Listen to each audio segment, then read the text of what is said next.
Det der med lønforholdelse, det er åbenbart utroligt svært at trænge igennem. Så nu begynder du at få nogle... Du vil gerne have nogle ønsker til nogle frynsegoder i stedet. Og hvad er for nogle, det må du selvfølgelig selv finde ud af. Og alt hvad I siger fra nu af, det skal rime. Værsgo. Nej, men det som jeg har tænkt på, hvis det er, du ikke vil ud med pengene, det er om vi så kunne... hvis du nu var lidt trængende, så kunne Jamen så. Bare sig det, ikke? Så kunne jeg få lov at gå i køkkenet.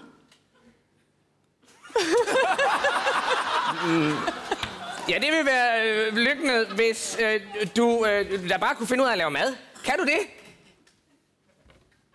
Nej, det kan jeg faktisk ikke, men jeg kan noget andet. Jeg kan stikke dig en flad. Stik mig en flad. Vil du slås? For så kan du bare komme an. Så klarer jeg dig mand mod mand. Så kan du da bare tage mig som mand. Eller jeg mener bare, altså, vi kan ordne det som... Står du og siger, at jeg er homo? Ja, det gør jeg måske en lille smule i hvert fald. I hvert fald men du er i hvert fald troende. Jeg er meget troende. Jeg er dybt religiøs. Fuck. Tak. Det er svært.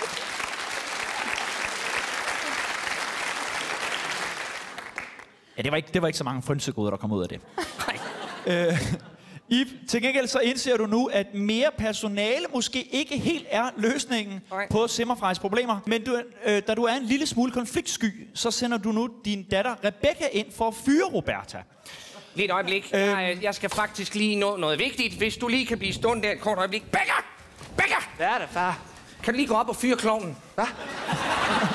Jo, det vil jeg gerne. Det vil jeg gerne. Det er rigtigt. Du minder om den der klovn fra 1. Ja, nemlig gå op og fyre. Frys! Rebecca, du kommer nemlig til at sammenligne den situation med, at du skal fyre Roberta med en helt aktuel begivenhed. Og kære publikum, hvad er det for en aktuel begivenhed? Sexikane. Det er en almen gyldig... Det kan godt være, det er aktuelt for dig, men ikke for mig. Egentlig aktuelt.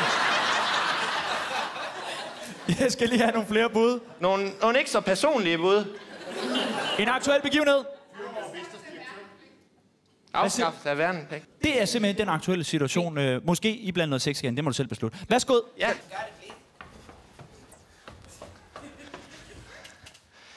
Hej, Robert. Roberta. Det her, det er jo ikke militæret, jo. Man behøver faktisk ikke at være her, hvis man ikke har lyst til det. Jeg er fuldstændig pjattet med at være her. Jamen, det er faktisk også sådan... som om jeg er kommet hjem, jo. Er du klar over, hvor meget det betyder for mig at komme hjem til det her sted, som jeg har været væk fra så længe?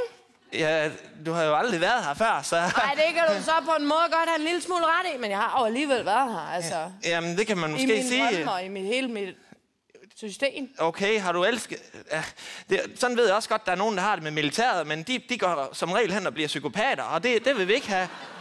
Men alligevel, så skal det jo være frivilligt at være her. Hvis du ikke har lyst til at være her, så skal du ikke være her. For det er det samme. Nu afskaffer vi også værnepligten, og her der er det kun de frivillige, der skal være her. Jeg er lige blevet ansat som voksen. Et ret dårligt eksempel, for jeg har ikke valgt at være her. Jeg hader at være her. Frys. Jeg tror, vi lige skal frem til en fyring. Værsgo. Nu skal du høre her. Jamen, du skal ud af vagten. Du kan godt finde Jeg kan slet ikke overskue det her. Altså, hvis jeg skal... Så synes jeg bare... Jeg skal gå hen og... Prøv her. Jeg kan skaffe en burka. Det er en af de smarteste måder at komme væk på. En burka? Ja. Jamen, er jo klar over... Ved du godt, hvad der er, jeg har i tasken her? I politiet holder hele vejen rundt om bygningen og venter på mig. Har du også en burka i tasken? Nej, men jeg har sgu da kidnappet en lille elefant, der ligger hernede i. Og hvis politiet lige fanger mig... Prøv at høre her. Du er bare afskedet, og sådan er det bare. Jamen, så kom Tak.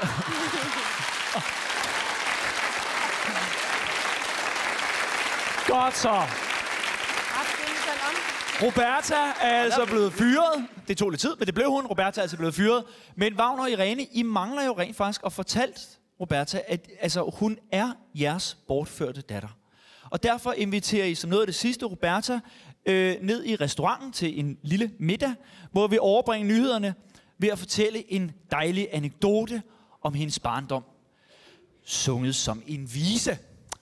Værsgo. Ja, jeg tænker, vi lige kunne sætte os her og trække en stol over, og så... Ja, det tænker jeg også. Så kommer hun ned, så kan vi da lige give hende lidt... Så, nu kommer hun. Hun går fuldstændig ligesom dig, som når du er lidt trist. Ja, men Det er rigtigt, dengang traktoren gik i stykker. Hej, Roberta. Hej, Roberta. Ej, jeg er simpelthen bare helt kullet indeni, altså. Ja, det kan jeg godt forstå. Det er også noget af en portion af information, du bare er blevet tæsket ind i her i dag, hva'? Ja. Roberta, prøv lige at sætte dig ned en gang. Hvad? Ja, sæt dig ned. Værsgo. Nu skal du høre her, lille skat. Da vi bortadopterede dig, eller du faktisk blev kidnappet af et cirkus. Vej. Så skete der det, at vi ledte rundt. Og så var det, at Irene blev rigtig syg. Ja. Så derfor er det nu på tide, at du får vide, at det kunne vi jo ikke vide, at dengang du var lille, der sagde vi farvel af nogle rigtige årsager. Farvel, lille Roberta, farvel. Tak. Smukkere kan det simpelthen ikke gøres. Ib Mossin, du finder nu inde under receptionen, det er et underligt sted, men der finder du et stykke papir, som i virkeligheden er dåbsattesten på Vagn og Irenes barn. Næh, hvad er dog det? Ja. Og så må du gå og vise, og gå ved, hvad der står for den.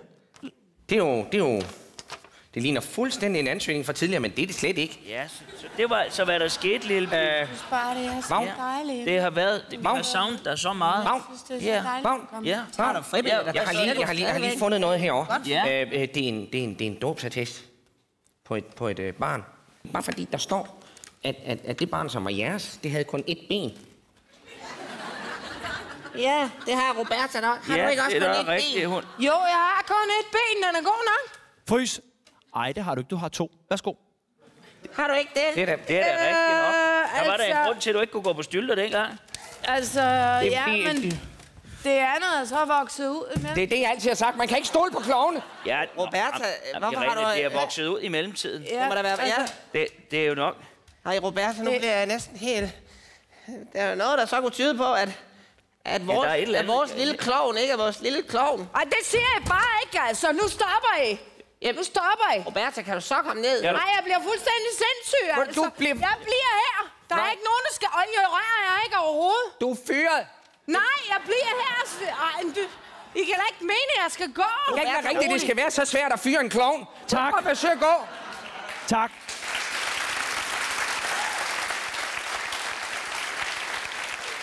Vagn og Irene er altså alligevel ikke dine forældre. Og fyret og forældreløs går du over i receptionen til Rebecca. Og Ib Mossin, han står også derovre. Det gør jeg også. For ligesom at tjekke ud. Men Rebecca, du vil så gerne vide lidt om, hvad der så er Robertas fremtidsplaner nu. Værsgo. Hej, Roberta. Hej. Nå, så er vi ved vejs ende. Udtjekning. Hvor skal du hen, så? På den anden side, så har jeg overvejet, om jeg skulle tage ud til Glostrup Hospital. Jeg ved, de mangler nogle portører derude.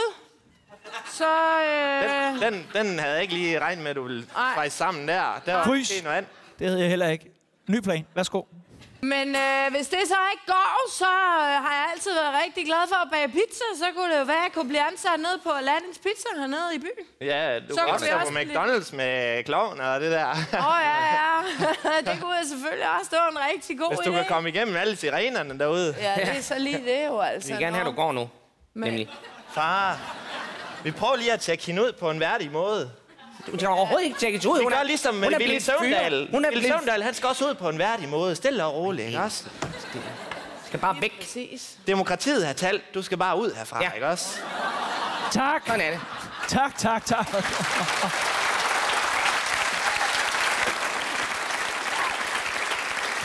Altså, tusind tak til aftens gæst, Christine Ekster og specialklassen. Tak for i aften.